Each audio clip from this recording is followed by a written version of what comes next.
Now, if you've ever been to a live music concert, you know how crazy it can get. But this one went way overboard. When these people went to the Travis Scott concert, they never imagined that they would not come out alive. This is the tragic case of Travis Scott's deadly concert. I had people shoving me from behind, shoving me from the front, on both sides. It's getting really hard to breathe.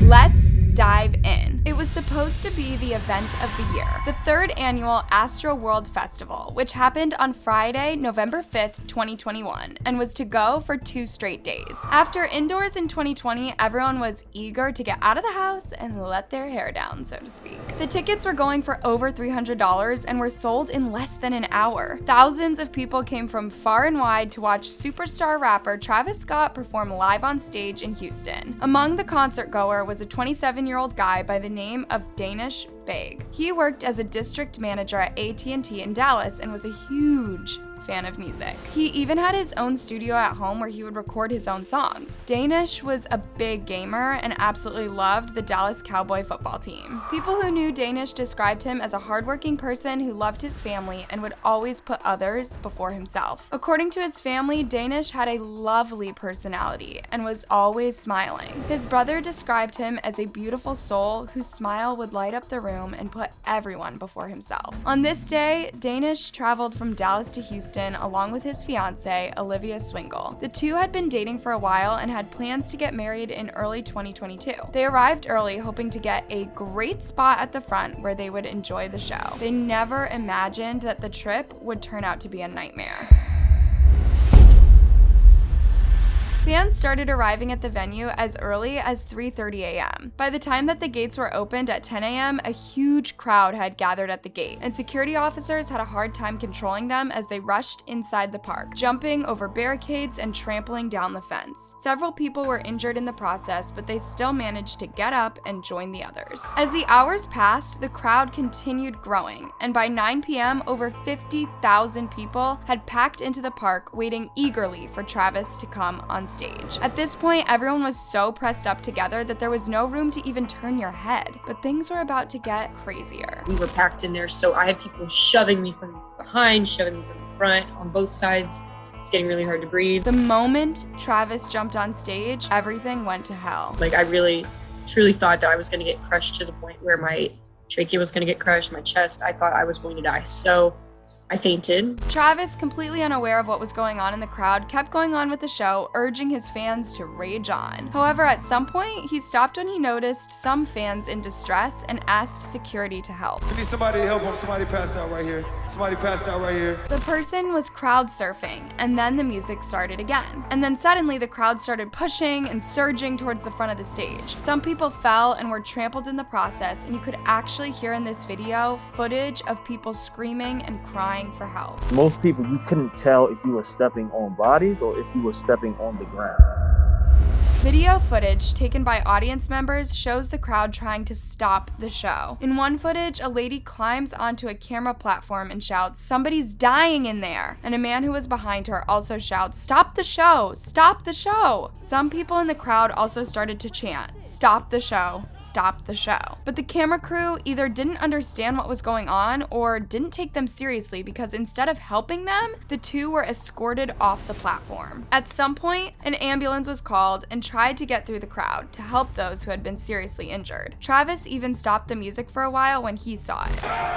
It's an ambulance in the crowd. Whoa, whoa, whoa. And then he soon started singing again, urging his fans to make the ground shake. You can see in this video some of his crew tried talking to him, probably to warn him about the seriousness of the situation, but he completely dismisses them and resumes the show. Soon, people were dancing around the ambulance, some even climbing on top of it, completely unaware that there were others fighting for their lives among them. By the time the concert ended at 10:15 p.m., 8 people had died of compressive asphyxiation. This means that they were actually squeezed to death. What an awful way to go, right? We lost our brother. We're grieving for all the families that lost their loved ones in this horrendous event. Danish was sadly among the 8 who never made it home that evening. His devastated family said that he died trying to save his fiancée, who had fallen during the chaos. He died trying to save his love of his life. We're all in pain. We all want you guys to empathize, pray for our family. Danis's fiance, Olivia, also shared her pain on a Facebook post, saying that her heart has been destroyed following Danish's death. My heart is destroyed and my soul was taken from me. I was genuinely loved. I had someone who loved me more than anything in this world, and not everyone gets to experience that kind of love. I'm in hell. The others who were killed in this tragedy include Brianna Rodriguez, a 16-year-old high schooler from Heights High School. She was described by her friends and family as a beautiful, vibrant, and bubbly person who loved dancing. She was a member of the Heights High School Red Cats dance team and was said to bring passion and energy to the team. There was also Axel Acosta, who had just turned 21 and was super excited about attending his first concert. He was studying computer science at Western Washington University and was described as a young man with a vibrant future. He had traveled all the way from Washington alone to see Travis Scott. Then there was Franco Patino and his friend Jake, who had saved to attend the concert. Franco was a student at the University of Dayton in Ohio, where he majored in mechanical engineering technology. He was from Naperville, Illinois, and was actively involved in campus life. He enjoyed weightlifting, football, and rugby. His father described him as a charismatic, energetic leader who was always helping people with disabilities. According to his father, Franco was working on a medical device that would help his mom walk again after a car injury. Jacob, or Jake Jurnick, was a junior at Southern Illinois University, Carbondale, where he pursued his passion for arts and media and worked as a graphic and media intern at the athletics department. He was also from Naperville, Illinois, and had graduated from the same high school as Franco. He was described as a lovable, energetic, and positive person who had countless friends and was deeply committed to his family. He was an avid fan of music, an artist, and had a larger-than-life personality. Rudy Pena was a student at Lardeo College in Texas.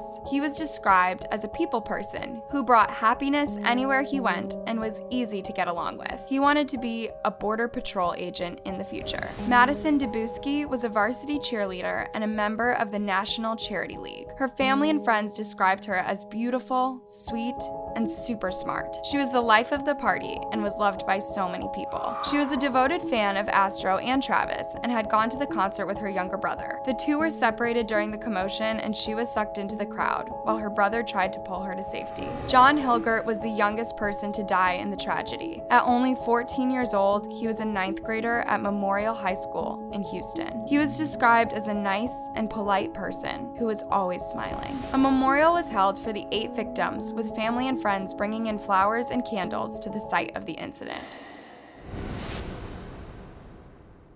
After the incident, Travis went on social media to offer his condolences to the families of the victims. I just want to send out prayers to the ones that was lost last night. We're actually working right now to identify the families so we can help assist them through this tough time. The incident shocked everyone, and investigators have been trying to figure out what really happened. What caused the crowd to surge forward? There have been several theories as to what really happened, but the main one and craziest one so far is that someone in the crowd went crazy and started injecting people with narcotics. That's really sick, guys. Who even does that? A security officer even said that he felt a prick on his neck when he was trying to restrain someone in the crowd, and when he went to get examined, he passed out. The medics had to use Narcan to revive him. Narcan is a prescription medicine used to treat the symptoms of opioid overdose. He was revived, and the medical staff did notice a prick that was similar to a prick that you would get if somebody's trying to inject. I really hope that they catch that guy, because that's just wrong.